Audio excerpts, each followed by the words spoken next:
News Channel 7.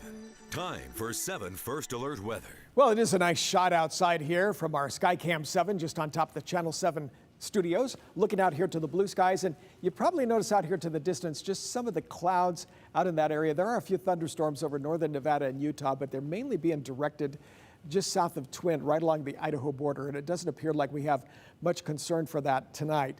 But let me show you the temperatures and the way the winds, I should say the winds at this point. They're not doing too bad. These are sustained winds, are anywhere from about 5 to 10 miles an hour, which was what was expected for today. But before I get to our forecast, you've heard about the heat in some areas of the country. If you go down here, you see El Paso, Oklahoma City, Dallas, Houston.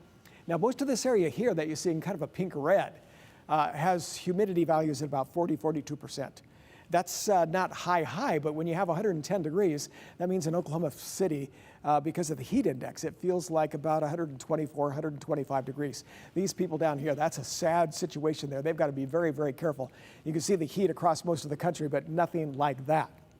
Now, what's happening here? Well, as we look over the northwest, first of all, we've been capped off by this high pressure to our south that continues to feed some of the heat up from the southwest. That's where we're getting our temperatures during the day near 100. But we're between two with a low here to the west, and it's starting or continues in its rotation to feed up air from off the Pacific just to our north. Okay, so that's a little cooler air, and with our clear conditions, it's allowing us to cool off just a little bit at night. But we have those two major players that happen to be in our forecast. So if you look at the latest satellite, we've got the clear skies here. Here are the thunderstorms down toward Twin, mainly along the Idaho border. And you can see it down here, even with lightning strikes a little further south, down into central sections of Nevada, as well as northern Utah.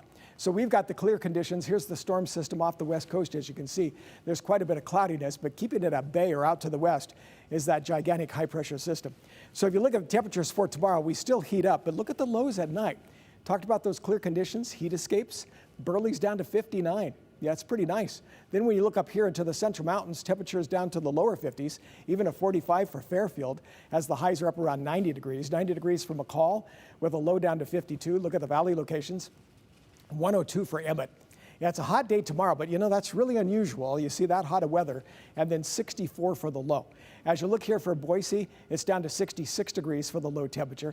And if you look from this morning, you can see that the temperatures dropped to around 2, 3 in the morning, stayed that way until you got to about 9 o'clock, and then it was up to 70 already. But the cool part of the morning was between about 6 to about 8 o'clock in the morning there, where those temperatures dropped. As you look at the 7-day forecast, we continue with the heat. 102 for Thursday, 96 for Friday, and Saturday.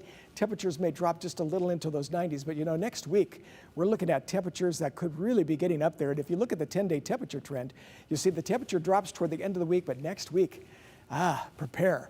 We could be talking about some heat ahead. And we're going to be back with more news in just a moment.